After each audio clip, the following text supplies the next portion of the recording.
Well, it is just 5 after, so let's go ahead and jump in to our webinar for today. 5 tips for mixing STEM and play during distance learning. And if we haven't met before, my name is Monica Burns.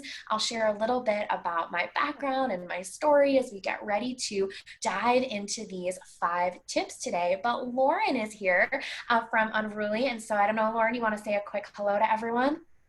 Sure. Hi, everyone. Nice to meet you. I'm Lauren, joining from Boston. I saw a couple other people here in Boston. Great to know. So I'm the marketing lead here at Unruly Studios. You'll hear more about us later, but basically we're all about mixing STEM and play, and we've been doing a lot of that over distance learning over the summer and over the spring. So I'm excited to hear from Monica and also tell you a little bit more about Unruly. Wonderful. Well, just so excited for today's topic of mixing STEM and play during distance learning. Again, if you just jumped on, you should be able to see my screen, and I've got my Google Slides closed captioning going down at the bottom. If that's something that isn't your favorite, you can always come out of Zoom full screen mode and just scoot your screen down a little bit and it'll cut it off from the bottom. That's an easy way to get rid of it if it's not your favorite. But as we get ready to jump in, remember, you've got the chat area where you can dive in and talk to some of the other folks who are here, share where you're from and some of your favorites and some of your ideas from today. I'll ask you some questions as we go through too. But then, of course, you've got the Q&A area here, and we're going to dedicate some time at the very end of our session for questions and for answers. So don't worry, we'll make sure if we don't get to you right in the moment that you ask that question, we'll get to you as we move through our content for today. So my name is Monica Burns. I'm an ed tech and curriculum consultant, and I put my social handle up there as well as my website and my email in case you have questions after today. And if you've been following along on Twitter or Instagram with me, you've probably seen me snap some pictures and share some of the things that I'm most excited about, including today's event, where I know I was snapping and sharing some pictures earlier this week. Now, I am based on the East Coast. I'm here right outside of New York City, and I was a New York City public school teacher for several years, starting off with overhead projector and transparencies and chalk on a chalkboard and all of those great things, but then transitioned into a school where we became a magnet school. So our traditional public school, we became a magnet school, and our theme was environmental stewardship. So STEM topics were really front of mind. And when we went one-to-one with devices like iPads, like this mural from outside of the school, like you see here, we were always thinking about ways to get kids moving and going on field trips and trying all different fun things while also using technology in engaging and exciting ways to do things that just weren't quite possible in the past. And today we're going to kind of extend that idea or experience and talk about 5 tips for mixing STEM and play during distance learning. Now, like so many things that you're probably exploring this summer and fall, right, there are ways that we can do things and transfer what's happened in a classroom to learning at a distance, and also ideas like today where we're talking a little bit more about distance learning are ones that you can use in a traditional classroom setting, right? In a hybrid learning setting when kids are all together as well. So I hope that as you think about ways to customize these tips for your particular learning environment, you'll also think about some of the different spaces and different ways that you might pull these in for the group of students that you are working with. So we've got that chat area going today. You're welcome to jump in with your own tips and favorites and ideas. So as I share some things for you to consider bringing into your own learning environment, I hope that you share some ideas and some things that have worked really well for you, either this past spring or this summer, or in a traditional learning environment in the past that you are anticipating making some shifts. or making some connections for mixing STEM and play during distance learning. So as we think about our goals for today's session, we'll jump into the benefits of mixing STEM and play during our distance learning, our big theme for today. We'll look at some techniques to engage students in STEM and play while staying focused. So you'll hear some virtual classroom management tips, so ways that you might prompt students or help students stay motivated and excited about things that they're learning while they're learning at home. We'll look at ways to introduce activities to students learning at home in ways that you can customize that for your group of kiddos, and examples of STEM and play activities. So the goal today is not to overwhelm you with 5 big ideas and lots of little things to consider, but hopefully so that you'll leave here with 2 or 3 new things in your tool belt, a couple things that you'd like to try out with your group of students right away, or to keep in your back pocket to pull out when you're looking to infuse some more play during distance learning, but also really root that in the STEM concepts that you know are so important with your group. So let's go ahead and dive in and talk about why we might mix STEM and play. So when we talk about these two topics coming together, we know that an experience where students are sitting in front of a computer, are consuming a lot of content, can feel really static. And we have an opportunity to make those experiences much more dynamic for students. And this can happen by strategically choosing our moments where we know we don't want things to feel like they are just all at one level of energy, but we are able to infuse that extra energy into the work that we're doing with students. This might include lots of movement where you have kids sharing and talking and moving around a physical space, and it might include them going on some mini explorations, which we'll talk about today as well. You can really root these in memorable moments that you reference later on. So just like in a classroom where you might be doing a read aloud activity with a picture book, you might make a connection back to a book you read earlier in the year.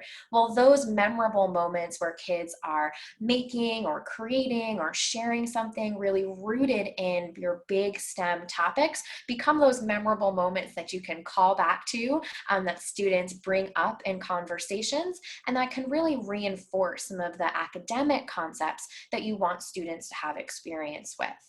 Now, as we look at play and distance learning, we can think about our goals for why we want this to happen. Now, something that is fun and exciting might be at the top of your list, and that's absolutely great as well. But it also provides an opportunity for you to increase motivation.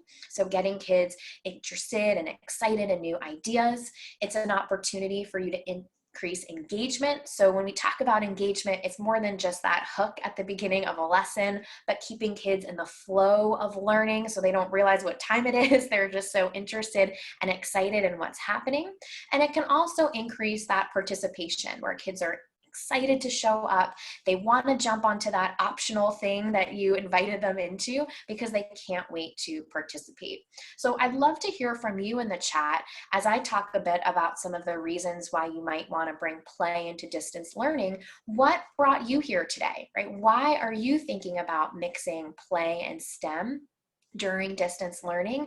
Feel free to jump in the chat. And if you want to share with just me and Lauren here, you can use the all panelists in the Zoom chat. But if you want to share some of the reasons why you want to mix play and STEM together, feel free to use the all panelists and attendee drop down so other people can say, yep, me too, or oh, I didn't think of that, and hopefully get some ideas there too. So I see Pedro sharing to make learning sessions more lively. Sonia shared the need to engage students with each other. So there's a community building component that's really wonderful here as well. So one of your reasons when you think about mixing play and STEM during distance learning might be to increase that engagement and collaboration side by side with others.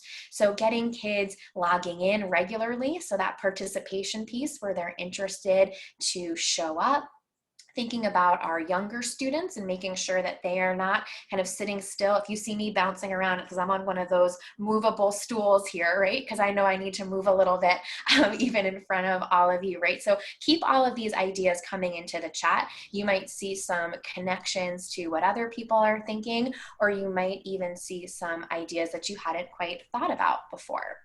So when we are working with students, whether it's in a distance learning, a hybrid learning, or a traditional learning environment, we can engage students in a variety of STEM concepts.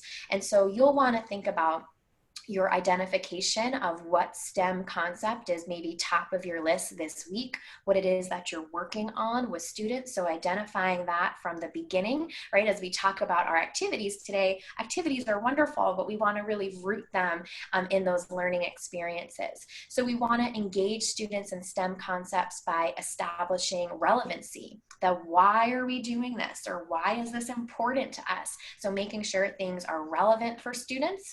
And we also can engage students in STEM concepts by demonstrating the application. And you'll hear us go through that a bit today, where we talk about applying, right? Why do I need to know this? Well, it's because it'll help you do this other thing. And demonstrating some of the ways that they can apply these concepts is another way to engage students in STEM activities. Now, as we go through and look at a few different activity ideas today, and we talk about some ways to support students with some virtual classroom management tips. You'll hear me mention things about supporting students by making sure we're nice and clear, so we have clarity of our goals, right? We've established why we want to do something. We're transparent, and so we want to make sure kids understand what is it we're actually getting at here. So we're right and straightforward with that too, and that we do have a level of accountability, and that might be a simple share out that we've strategically brought into a lesson, or it might be something more around having kids respond in a synchronous or asynchronous way. So lots of ways to pull this in together. And so we are going to look today at 5 tips for mixing STEM and play alongside some activity ideas that you can try out right away and tailor to your group. So let's go ahead and jump in to the first one on our list, which is to step up your show and tell. Now, show and tell might seem like something that is reserved for a kindergarten class with students sitting in a circle on a rug, but we know that students of all ages have something to tell us, have something that is important to them, that have a story that they want to come in and share with you, even if they might say it a little bit more quietly, right? Or they might jump right in and tell you all the details. So one way to help build community, to get kids excited, moving around, feeling a little playful, is to introduce a show and tell activity with your group of students, whether you do this synchronously, which we'll talk about, so all at the same time, like on a video call like us, or asynchronously. You can step up your show and tell so that it really connects to different STEM topics. So what does this look like in action? Well, a couple things that you might consider. You might ask students to find an object that helps you solve a problem. Now, your goal here isn't just for kids to look for something in their apartment or their home or the place they are staying that week. It's really about connecting to your academic goals here. So if you're talking to students about how to problem solve, or you're talking about inventions or things that are going to spark a conversation about why someone might have made that thing, you can ask them to find an object that helps you solve a problem. And so you might give them a couple examples or prep them ahead of time and say, if you are able to come to our call tomorrow, or if you are going to jump into our LMS a bit later this week, I'm going to ask you to snap a picture or to bring an object that helps you solve a problem. This could be anything from a vegetable peeler that helps me get the peel off of an apple, right, all the way down to a paper towels that might help clean up a mess. So you can really get creative here with students, and you know your kids, right? You might want to give them a couple ideas to get them started, to help them feel safe and comfortable with sharing. And maybe they share with everyone in the group, or maybe they share with a breakout group or a small group and talk a little bit about their item that they found. Instead of a physical object, you might ask students to share their favorite recipe with a tip on how to make it. Now, a recipe might feel like something that's more of a cooking class type of project and less of a STEM project, but we know that here we might have students talk about the steps, which are an important piece of any type of STEM exploration, right? How it's the how to, or what do you do first and then and next and finally. So your goal with something like this might have nothing to do with food, although it is a great way to get kids to know each other or learn a little bit about each other, but it might be more about them using temporal words or thinking about order and sequence. So your STEM concepts might have nothing to do with cooking, right? Or even with inventions, right? But it might be more around problem solving or steps to follow or some of the key vocabulary that you bring into this more playful moment. Down the line, you might use it in a different context, but kids have kind of seen it in action already. You might have students not show a physical object or take out their notes about a recipe, but instead share a time when you solved a problem. So it might be more about a story that you might have students share. And of course, you can prompt them ahead of time, maybe have them write something out or prepare what they might say or share. And they can talk about a time when they solved a problem, like when their shoelace was broken or when they got locked out of their house, right? Or it could be any type of problem that they have to share, and also a great way to be a little playful and build community at the same time. So you might focus on prompts related to big ideas like problem solving, how to, or directions. Using math or measurements might be something that you're focused on as well. So you can craft a prompt that connects to students' interests, what they might be excited about, what feels good for them. So if you know that having kids look for an object might not be the best for your group of students, or you know you have students that move around a lot, or that might not feel very comfortable for them, their show and tell could be more of a share of a story that goes along with this as well, or having them find a picture online that goes along with it as opposed to a physical object are all ways to tailor this. So I'm curious if you want to jump into the chat. Have you tried a show and tell that's more playful with your group? Do you have an idea for a prompt you might want to share? Feel free to jump into the chat. And remember, if you want other folks to see your prompt that you might use, do the all panelists and attendee drop down, and that'll be our way to make sure everyone can see your great idea. So if you've got a prompt idea that you might use, if there's something that you might want to ask your students to share, feel free to jump into the chat.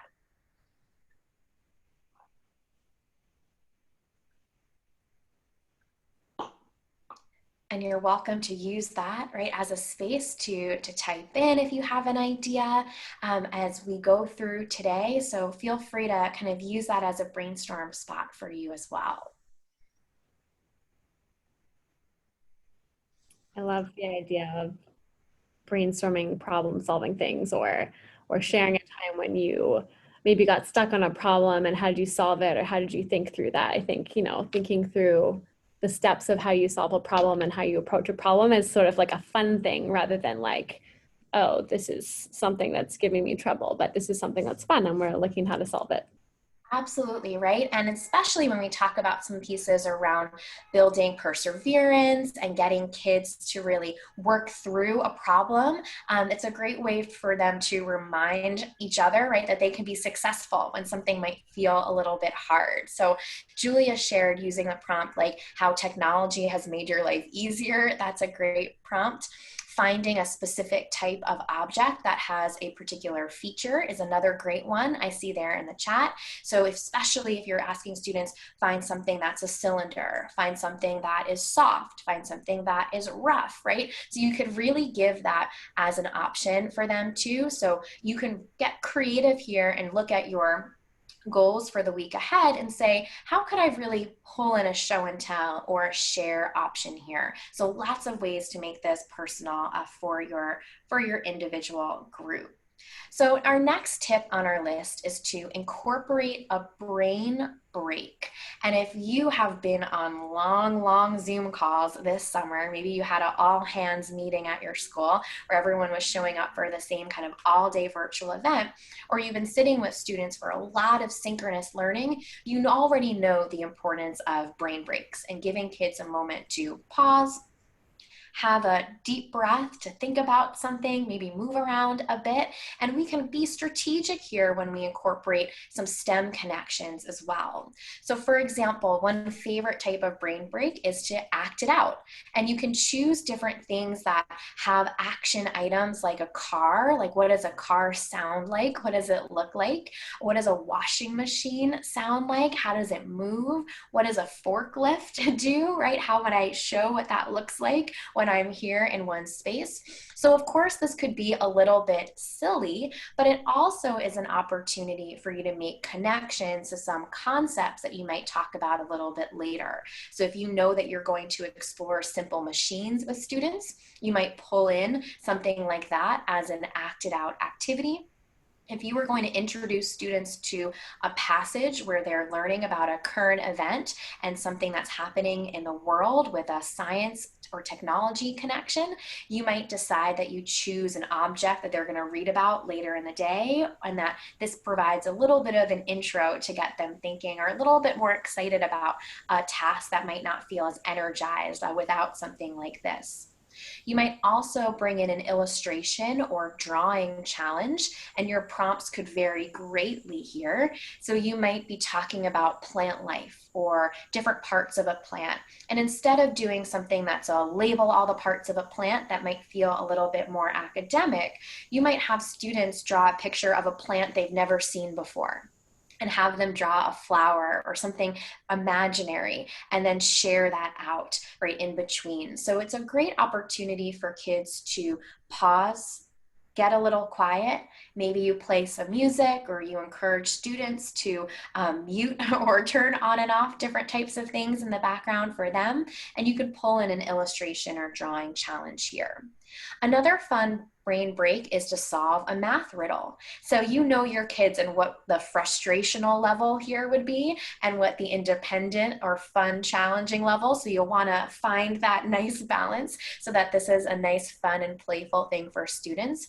You might give them a math riddle and then a space where they could submit their answers. So it becomes something where nobody is necessarily feeling like they're wrong or everyone else got it and they didn't. So instead of doing a chat space like this where you would put the answers, maybe you have a Google form or a Microsoft form that you've set up. Kids can submit their answers and then you can just make the big announcement on what the answer is when kids come back from their break. That way everyone is happy and included, right? And knows that, it's not something where it's kind of a public piece, right? We want this to be playful and fun and low stress for students and connected to your goals, in addition to your pieces that you're considering for how to make things motivating for students. So you can focus on activities that prompt students with movement, counting, dreaming or imagining something, or even some exploration. So a brain break is a great opportunity, not only for you to pause and check in and make sure everyone where they need to be, but also for students to take a deep breath, to get excited, to get curious as what today's brain break will be, right? Might be the whole reason they show up or log in at that right time, as silly as that might sound. But you can be strategic with connecting these to your STEM goals, whether you have kids dreaming about something that you're eventually going to introduce to them or make a connection back to, whether you have them going off and exploring something new that's going to be connected to the next day's lesson. You can really choose what works best for you. And if you have any brain break ideas, you're welcome in the chat to jump in and to share some things that have worked for your group. If you are working with a really specific group of kiddos, like you teach third grade, and this is something that always works for you, feel free to put your grade level or your subject in there, subject area in there too, to provide a little extra context for us. But remember, that's a fun, safe space for some extra sharing, and we'll continue to give some shout outs as we go through.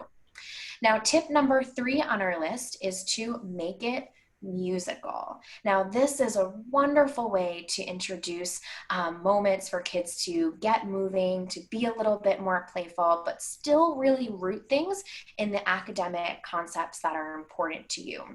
So you might have students clap to the beat of a song. So you might play a fun song that they've never heard of before, but maybe is an old favorite. So introduce something new to them. Or you might introduce a popular song that you stream off of YouTube or you play off your Spotify on your computer or whatever feels good for you. And then you can encourage students to clap to the beat of a song. Now, if you do this in a classroom, right, it sounds one way where you have 30 or so kids maybe clapping along at the same time. But if your kids are all on mute, you might start them off, on mute first, have them start to clap, and then you might slowly turn on everyone's volume so that they get to hear each other at the same time too. So clapping to the beat of a song is a fun thing to do. But we also know that it's rooted in different mathematical concepts, that there's a lot of math when it comes to music. So you might choose a song that has a sciencey theme to it. Of course, you could go in that direction, but instead you might choose a more popular song and you might decide that you're going to hone in on the beat or the rhythm and get kids kind of counting or clapping along with or without that explicit math connection happening in the moment. Another thing you might do is play Guess the Song, where you play just a little snippet of a song and you have students go in and type in what they think that song is or jot down on a piece of paper and hold it up on their screen. So that's an opportunity for them to play Guess the Song that way. The connection here when we talk about STEM is also around our numbers. So it might be something where you are increasing and playing different chunks of a song. So letting kids first listen to 10 seconds and then 15 seconds, and you're kind of counting by fives as you go through until everyone kind of knows or is familiar with that song. And you might decide that you're really strategic with something like this. Like maybe on the first week of the month, you included some musical connections like clapping to the beat. And then the next month, you introduce those same songs again to play Guess the Song. That way, nobody feels like they're left out or they don't listen to that kind of music at home. So you can, of course, can think about those components too. Make sure that you are deciding on things that are going to make everyone in your class feel good and safe and excited to show up when they're learning at a distance. Now, when we think about distance learning as our primary mode today, of course, you could do this with kids who are sitting side by side in a classroom. But the idea here, too, is that at a distance, you want to build connections. So this is a great way to build a class vocabulary over songs that everybody loves or songs that nobody wants to hear again. And so you might even extend this into a hybrid experience if you are going to jump in and work with students a little bit later on inside of a classroom environment as well.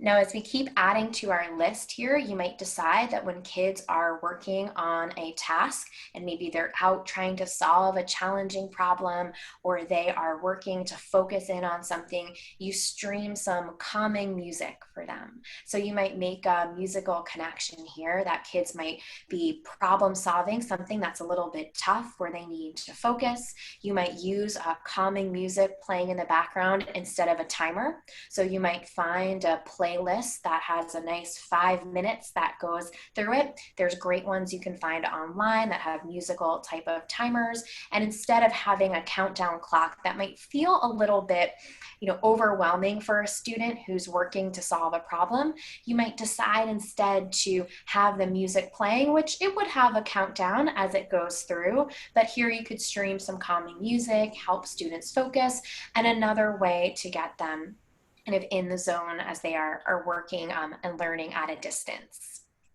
Now you can focus on songs that you pull in with some clear stem connections, like a beat you can count.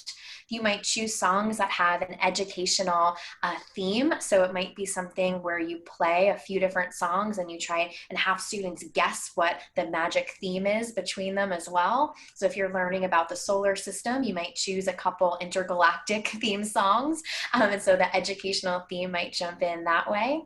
Or you might decide that your focus would be on songs that are kind of low energy in the sense that they are calming and help kids stay focused.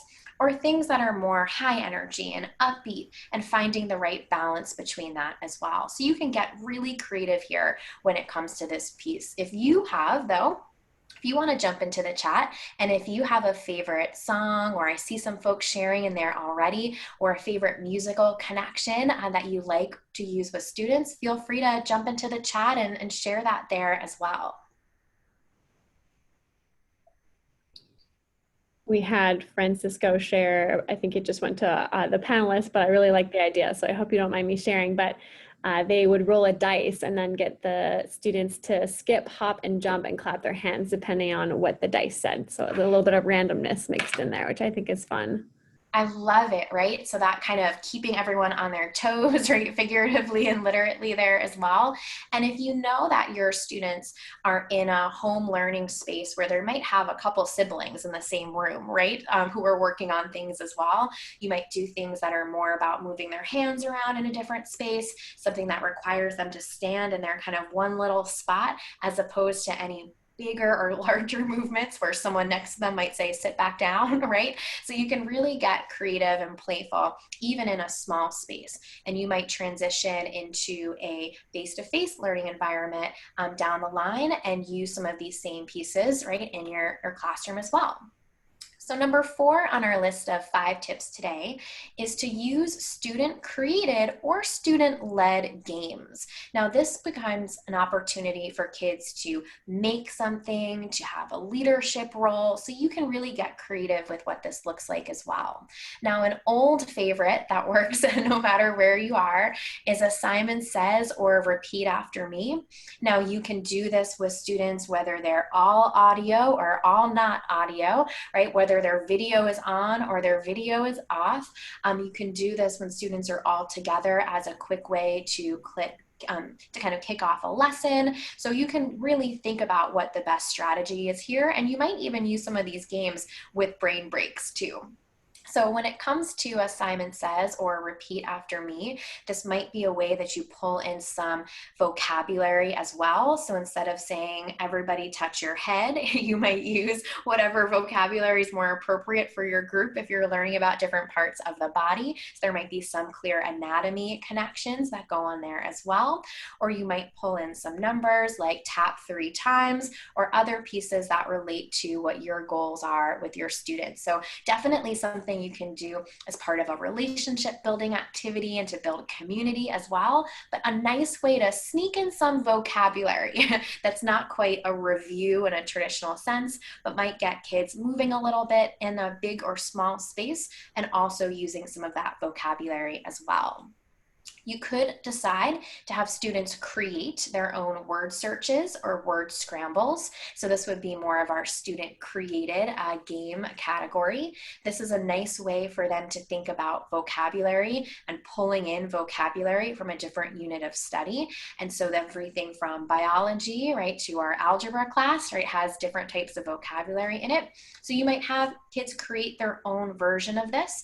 It could be something that is more of a pencil and paper version, and they snap a picture and upload it to your LMS, or you might have them do a digital version, maybe pulling up a Google Slides like this and putting in all of their words for a word search, and then they can share it with another classmate, with a partner, kind of like they're switching pages, and give it to them. This could happen asynchronously, so when kids aren't live together. So we've looked at kind of both today. So this might be something if you never have live meetings with your group and instead want to provide an activity that kids can make and then switch and try out each other's, this is a great one to fall into that category.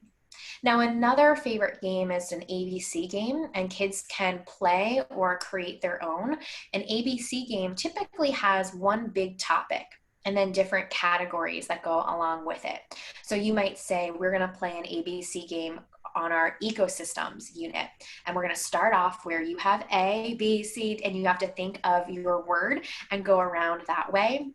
If you know that that might be a little anxiety producing for your kids, you might tell them ahead of time what their letter is going to be, and then you can all go around and say your letter, say your word that goes along with your letter.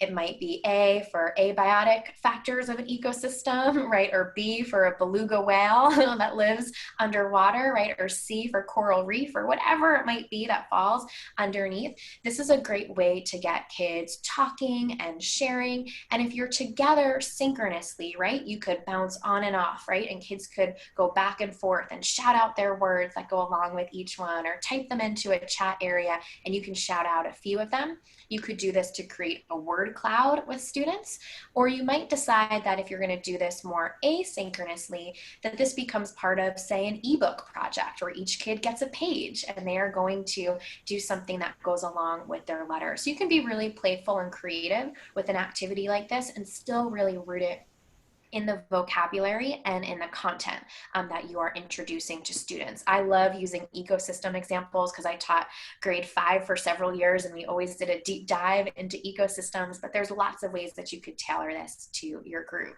Now you can focus on games that have content connections, like the ecosystems example I gave you, community building, where kids are really sharing and bouncing off ideas, maybe making a game and giving it to someone else to try.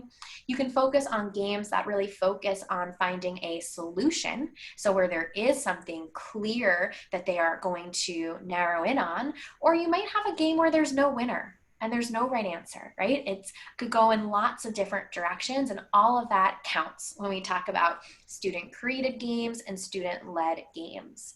So we've got one more tip to share with you before Lauren jumps in, and then we've got our Q&A a little bit later before we finish up today. And our last tip is really about both us and students. And this is around goal setting, specifically setting playful goals.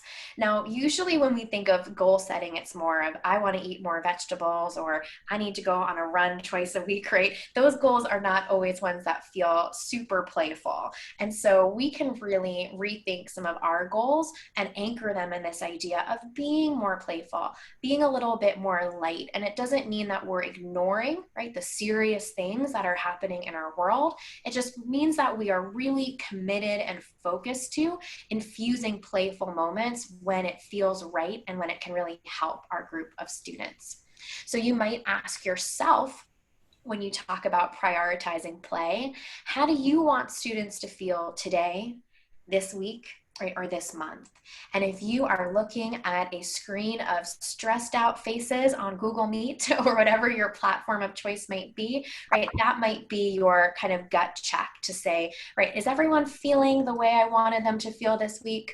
Is this the way that I wanted everyone to feel this morning? And what can I do to really make sure that we have these light, playful moments? And at the same time, I might be sneaking in some vocabulary and some community building opportunities as well. Now, you might ask students questions like, what do you want to learn or explore this year? And that can help you decide on the type of activities that you want to introduce, that you want to share with students, the types of stories that you bring in, the types of prompts that you use when it comes to a share moment or a show and tell moment. So that might be part of it for you as well. Now, what I do encourage you to do is to take ideas like the ones we've talked about today and your own goal setting and really add it to your plan book or your playbook each week.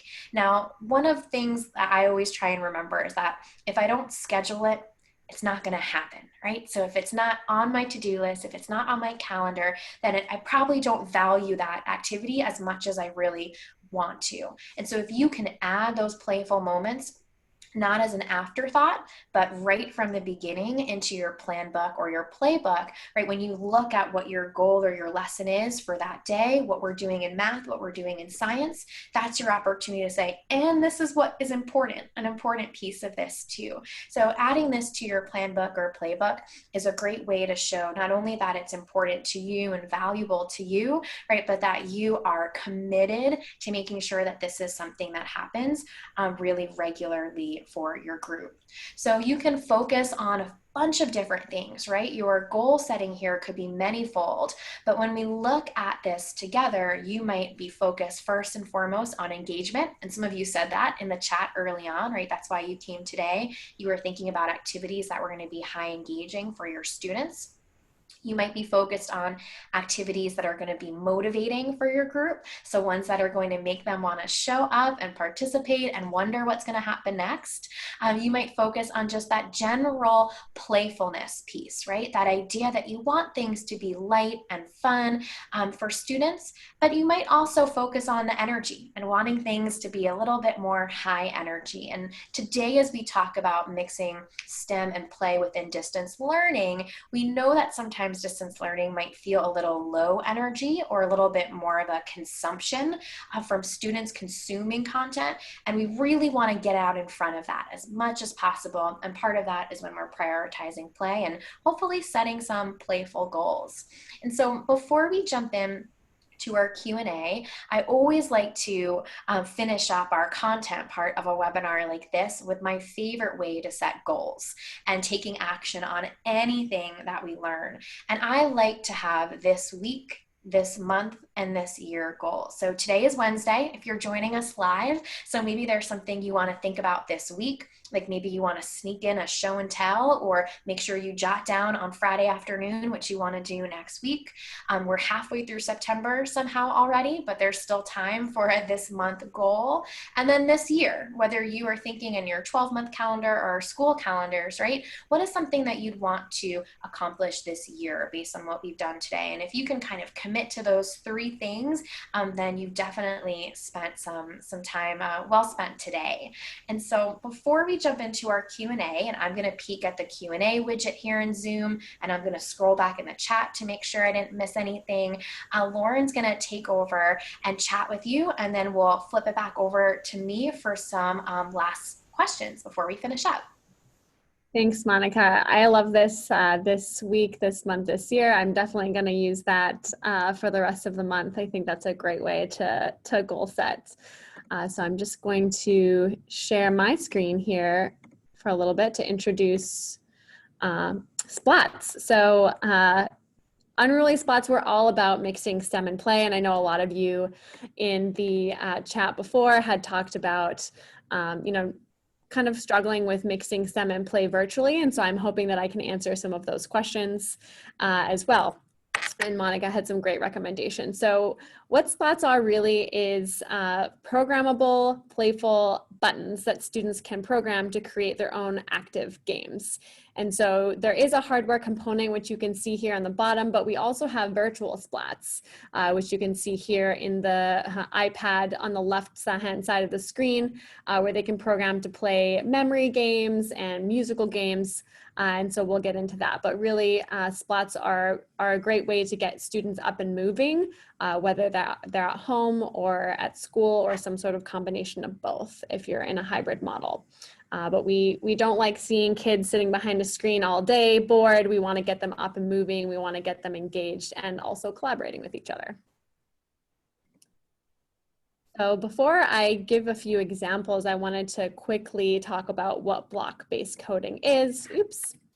So for those of you who have never seen block-based coding, it's just a super simple way to imagine what code is. So on the right-hand side, we've got some HTML here, which can get kind of complicated and scary looking, but really block-based coding is using a super simple text where kids can drag and drop the coding blocks to actually create something happening somewhere else. So for us, it's the splats. So they can make the splats light up, they can make them make sounds, they can create functions and controls so that one splat will light up only if the other splat is pressed twice. They can do all sorts of fun things like that to create games. And we do have a lot of fan favorite games like Whack-A-Mole and Four Corners and Red Splat, Green Splat. So we'll get into some of those as well. And if any of you have ever used Scratch or code.org, this is very, very similar. It's basically the same. So for those of you who are like, okay, this is cool, but like I don't want to buy the physical splats or I don't know how to use those yet, you can definitely explore our virtual splats environment. That's no problem. We have a virtual app, which right now is accessible for free. I'll give you the link at the end here. But it's actually a great way to get students collaborating remotely. You can get them to do breakout groups if you're meeting through Zoom or through Google Hangouts, or you can get them even collaborating through the chat off screen. It's also great for cross-curricular STEM. So we've had a couple PE and music teachers who are collaborating with the STEM teachers on activities. And of course, it's a great way to get students physically active. So I will give an example a little later, but one of our activities is where students code their own fitness circuit. And so they can literally be on Zoom doing jumping jacks and seeing how many they can do because they can code a stopwatch and a timer and a countdown to be able to create their own fitness circuit that they can do from home. So these are a couple examples of our activity packs. We have a Morse code one, which is the second one in from the left-hand side, which is super fun. This one is all about students coding secret messages, so they can actually code Morse code by getting splats to light up for a certain amount of time. So of course, Morse code is dots and dashes. So a dot would be a quick flash and a dash is a little bit of a longer flash, or they can even do sounds if they wanted to do sounds as well. And then at the end of the activity pack, there's sort of a Mad Libs activity where they have to crack the code. And so that's a really fun one. It's a little bit complex, so it's great for middle school level students. Whereas our musical splats activity on the bottom left-hand side, that's Crash the Unruly Gorilla, our little mascot, or not so little mascot. Students actually get to create music with splats. So using a scale called MIDI, where notes are actually assigned numbers, students can create musical numbers using the virtual splats, and there's no need for them to have the physical splats. And then as well, we have our Unruly Fitness pack, as well as an SEL pack, where students can play games together and actually talk about, for example, we have a would you rather game. So students have to get together in groups and decide on what their would you rather activity would be. And the first group to decide wins, and then everybody gets to play that activity. So there's lots of ways to get students collaborating with splats activities, even if they're fully virtual. So here's an example. I just want to make sure that I'm actually sharing my sound here. Give me one moment. Awesome. So I'm going to play, this is one activity from the musical splats pack, and how I kind of mentioned MIDI. So here you can see the E, and the B, those are all associated with numbers. So their numbers are written underneath 64, 71. So a student actually coded their own version of Twinkle Twinkle, which I'm going to play for you now.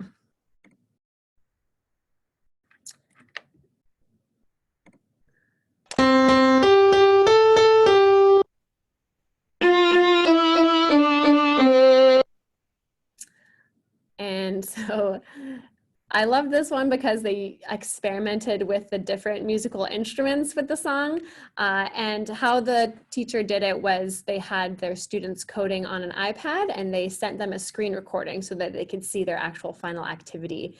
And in this activity pack, it definitely works up in complication level. So they start out with just making a drum machine, and then it introduces MIDI, which allows them to create the musical notes.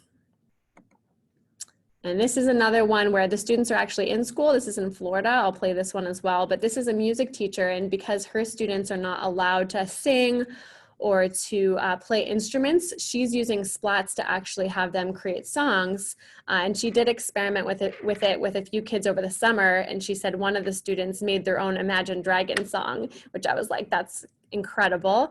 But this is a video of them actually playing with them in person, but with masks on. Oops. Here we go. 2, ready, go.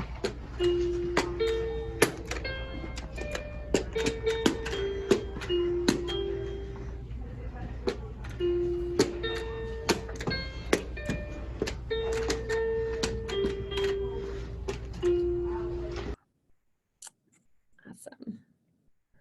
All right, and then one last activity I wanted to share was one from our fitness pack. So this one is great for virtual or for hybrid. When I say hybrid, I mean you could potentially have them coding it at home and explaining it over a Zoom or video chat, and then actually have them playing it and doing the exercises in person at school. Or you could have them doing the exercises all at home with their videos on so everybody can be silly together. So you'll see on the left-hand side of the screen, there's a verbal countdown function, which would just basically count down from 10. So, you know, how many jumping jacks can you do in 10 seconds? And then on the right-hand side of the screen is a stopwatch function, which would let them create a 30-second timer. You can actually change the numbers on here. So it could be 20 seconds or 15 seconds or however long they want to. And then when they press splat 2, that actually stops it. So it could be, how long does it take you to do, 20 air punches, or how long does it take you to run from your desk to the kitchen, or to run in place 20 times, as Monica said, maybe it's not okay for them to be running around the house, and that's totally understandable. So how long does it take them to race in place? So lots of fun ways that you can actually use code virtually to get students active and moving. And so we always like to say there's lots of ways to code and play. You can have your students coding at home synchronously or asynchronously and playing at school, coding at home and playing at home, or coding at school and playing at school if you're at school full time.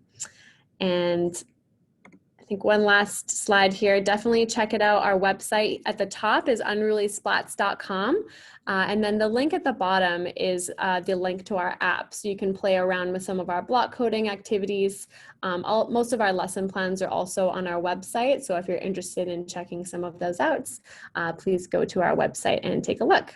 And before we leave you, I have there's a guest on here, Kristen, who uses Splats, and so I wanted her to maybe share a little bit about her experience with Splats, both before the summer and also over the summer and in the springtime, and sort of what you've seen Splats bring play and STEM to your classes. And I believe I'll let Kristen introduce herself, but she's a STEM coach, so she works with a lot of different classrooms in their district. Okay, and I tried to start my video and it says unable, so I can do it just talking if that's okay with you. I'm going to make you a co-host, Kristen. Okay, let's see now. All right, hi everyone. I'm the mystery person that's been up here the whole time. Yes, we have Splats, and I haven't even told you this, Lauren, but they're actually invaluable to us right now because we found out a couple weeks ago that our recesses weren't social distance enough. So every class has to have a separate space. And one of those needed to be the media center at the school I work at now. And I was like, they're not having recess in the media center, but luckily we have an interactive lab, and now we are using the Splats every day as part of recess. So the classes rotate through each slot, and then one of the sections in ours. And they've come through 2 rotations, and I have kids already starting to modify the code. So that's how quickly they transition into like actual coding versus just playing the games within just 2 sessions. And they're only with us like a little over 30 minutes. So it's nice because in the interactive lab, I'm like, okay, what am I going to put in there? I've got tons of stuff. I've got Legos, robots, but none of it is safe and like sanitary, but the Splats are the perfect thing. So I just make sure I'm the one that turns them on and off. And then I don't have to worry about wiping them down. Usually I do like, once a day, but that's it. So right now they're like just like the best thing you could have for a STEM, to actually be able to still do like quote unquote hands-on learning, but not have to worry about like wiping everything down constantly and all of that. So it's been really, really nice. And then I wanted to point out one thing in the spring, like with the activities you showed, the packs, just one word of caution to teachers, like you will get sucked in. Like when you're testing them out to share with your kids, you'll be on them for a while. They're so fun, like for everyone, whether you're a student or a teacher, obviously, but they're really great. So even if you don't have the Splats, we only have them at one school right now, but we already have a few others that would like to purchase them, like especially one middle school that's next to us. They already have that on their list, so to order. So they're really great. We should call it feet on STEM instead of hands on, because instead of hands on. Meant to be stomped on the floor when you have the physical Splats, of course. Yeah, they're definitely the favorite thing in that lab. And we actually have a like giant mouse trap wall, like a pegboard And even with that, like, I mean, some of them do like that as well, but like between those are two favorites, but I think the splats even more so. It was so fun. We were playing the relay race the other day, and that you have to like tap, tap, tap to get the color, and it's a randomized code for those of you that don't have splats yet. And it was so funny because even the kids that weren't playing were like, tap it, you got it. And it was like, they don't understand when they're not in the game that like, it's so easy to pass the color you're trying to like stop on. And it was just so funny. So all the kids were engaged, even the ones that weren't actually playing in that moment. So that was fun. Yeah, we have built-in games that you can play as well on our app. So that's one that's built in that Kristen mentioned. It's a relay where you have to race down to the other splat at the other end of the room and then press it to get to a certain color. And the colors light up randomly. So you might have to press it 10 times, you could press it 1 time and it might turn that color. But if you press it too many times and it goes past the color that you're looking for, then you have to run back and then press it again. So that's a fun group game. And that was the only, I have 3rd and 4th graders for the recess. And that was the only thing I showed them was like changing the color. And then from there, they're totally modifying the code on their own. So I think it will just be probably a few more times and they'll be designing their own games. So I'm really excited. It really is one of the easiest products I found for you, like for STEM learning and incorporating like so many kids together to collaborate. So we'll definitely never part with our slots. Awesome. Any advice to teachers who might be new to block coding? I know one of our #1 rules is learn with your students. And so, you don't have to have all the answers. It's totally Definitely. Make mistakes in front of your kids or be wrong or not have the answer if a student asks you a question. So any tips for those out there that are new to STEM and play or, new to block coding? One thing along the lines of what you just said is like just letting them know you're not the expert. And then I'll have like a kind of the first time we use it together, an exploration session. And at the end, I'll say, okay, what did you learn? And we kind of like go over, like, I learned you could do this. And someone's like, oh man, I was trying to do that. And then, so the kids are sharing the things that they like learn new. So the first couple of sessions, I'll usually do that just for like 5 minutes at the end. And then it helps the other kids learn and they feel like they're the expert, that they found something new. And I kind of love that. I feel like it's better than when we're the ones that have all the answers. To be sometimes the kids, it's like we learn like this is what real learning is like in real life. So being able to step outside your comfort zone and know that it's okay. A lot of times, because I didn't say this, and you might have said that I was an ed tech coach, but when I'm coaching teachers, it's like you just need to know how to manage the technology. You don't necessarily need to know how to do it all, and you just need the pedagogy to go with it. But the tech part, like the kids usually can figure it out, a lot of it. So that's the really great thing about technology and especially the splats too. Absolutely. I want to leave time for Q&A. Does anybody have any questions for either Monica or myself or Kristen? Please write us either in the Q&A or I know we've had a lot of questions that have come in there, or feel free to write us in the chat just to all panelists or all panelists and attendees if you want everyone else to hopefully know the answer to your question as well. I'm sure there's lots of other people who are thinking exactly what you are. And Lauren, a couple questions came in about the recording, and I shared in responses to them that the recording would go out to them so they'd be able to watch the replay. I know how I sometimes am emptying the dishwasher and watching a webinar at the same time, so I'll have that and they can share that as well. So I saw that question come in case anyone else was wondering about that too. Yep, absolutely. We'll definitely send you the recording. And I saw a couple questions about certificates too. So we do have a certificate that we can send out, and depending on where you live, it may or may not count for like official PD, but it's just kind of a fun certificate with the name of the webinar on it. And then you can put in your name as well.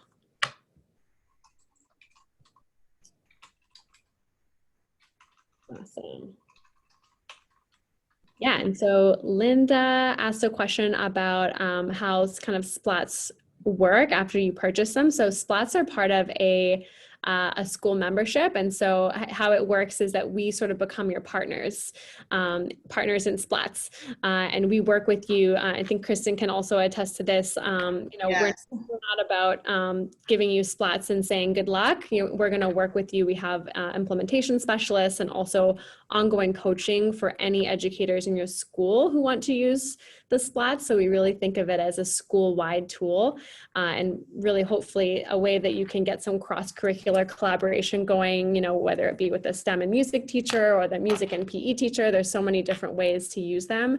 And so it is a yearly membership. And then we also have a 3-year option where you do get to keep the slots at the end of the 3 years. But if you do choose the 1-year option and decide not to renew the next year, then you will have to give the slots back because it kind of comes as a whole package with the software and the hardware and the coaching.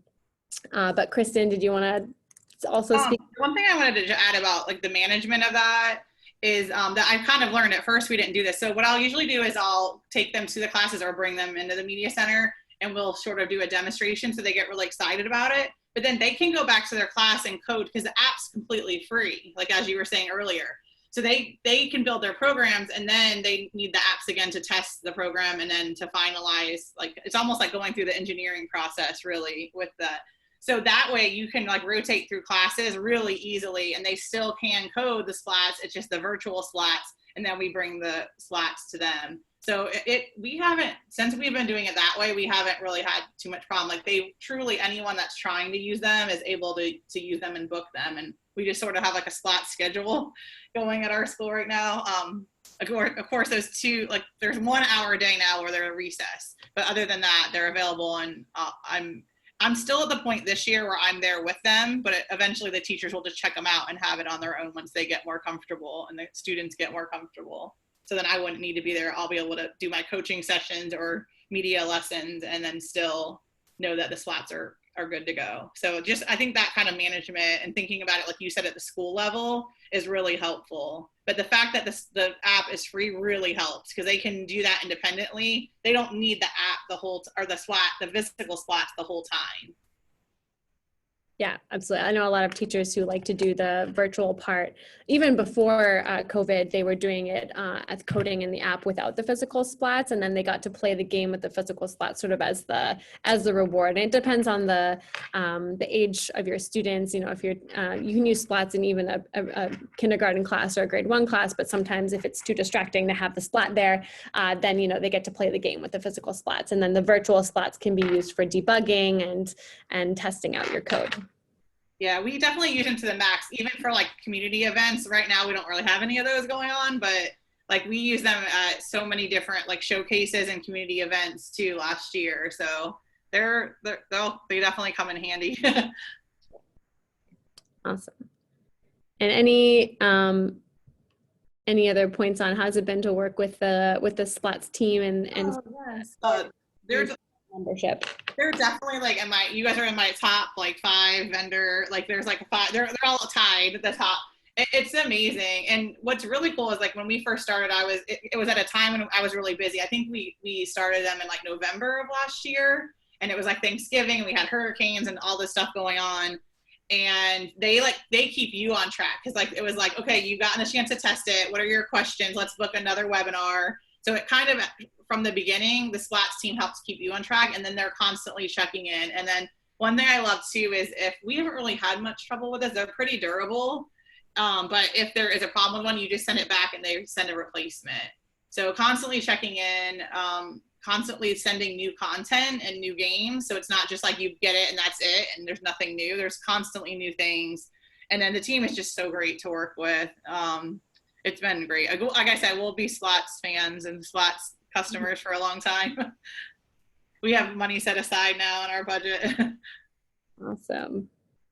Yeah, and that's really sort of the problem that we went out to solve in the beginning when we did the memberships, was that we talked to a lot of both teachers and administrators who, said they didn't feel supported with the technology that they had in the class, or the technology was sitting unused, broken in the closet. And so as part of our memberships, we were like, we need to make sure that there's unlimited warranty, especially the students are stomping on them all day. We want them to be stomped on. And if they're broken, it's like a good thing, and we'll send you a new one right away. Yep. And we want to make sure we're supporting our teachers and that they feel confident in using our technology. So, and I like that you said that, because a lot of times, like when I first heard it was a membership, I was like, ooh, that's like paying every year and then you don't necessarily have it at the end. But if you really think about it, how many tools do you have that you use beyond like 3 years anyway? Like not many. And then the fact that those things that you buy, they're out of date by that time, even iPads now. You buy those tools and then they're out of date, whereas this continues to be supported throughout that whole time and updated. So it really, I think is the same amount of money as if you just bought them outright. I feel like in the end, so for us, it works. So that's how we're choosing to do it. Awesome. Yeah, and our memberships do vary in terms of the size of the school. So if you are interested in getting a quote, if you go to our website, and then I believe it's under the memberships tab, we have a request a call form, and we'd be happy to chat with you about what sort of your needs are and how many spots you need. Awesome. And one question about when we're going to come to Spain. We are only, unfortunately, selling in Canada and the US. I'm not sure exactly when we'll be in Spain, hopefully soon. That would be awesome. But we'll definitely keep you updated.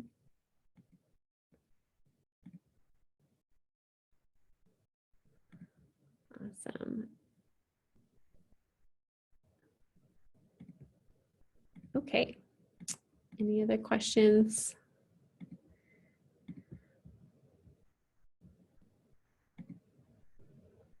I'm so happy to hear that you guys have been able to use them in person too, Kristen. I know.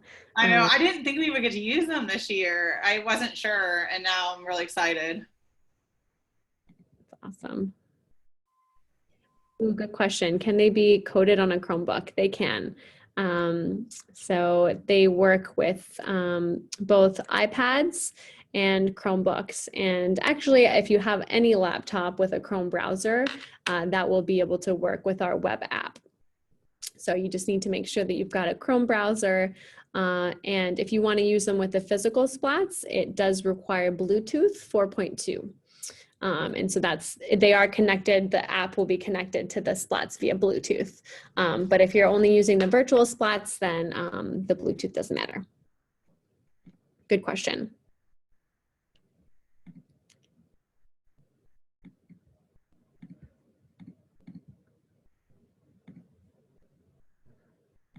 Awesome.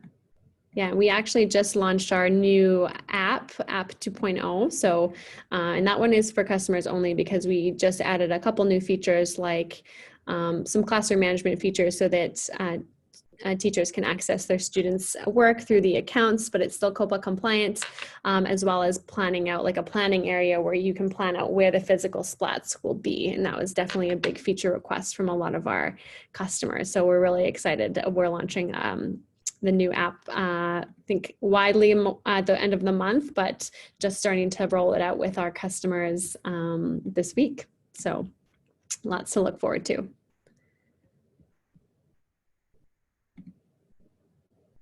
Okay, I don't see any new questions coming in. I know we're 10 minutes over our 6 o'clock. So thank you so much, everyone, for joining. This is a lot of fun. Thank you, Monica, for the great presentation. Yeah, this was so much fun. And yeah, keep any questions coming. Feel free to reach out if there's anything that you're thinking of after today. But this was wonderful. Thank you for the invitation to present with you all. Yeah, it was great having you. And I'll definitely be sending out this recording to everyone who came. If you want to share it with a friend or if you want to rewatch something, you'll be able to whenever you want.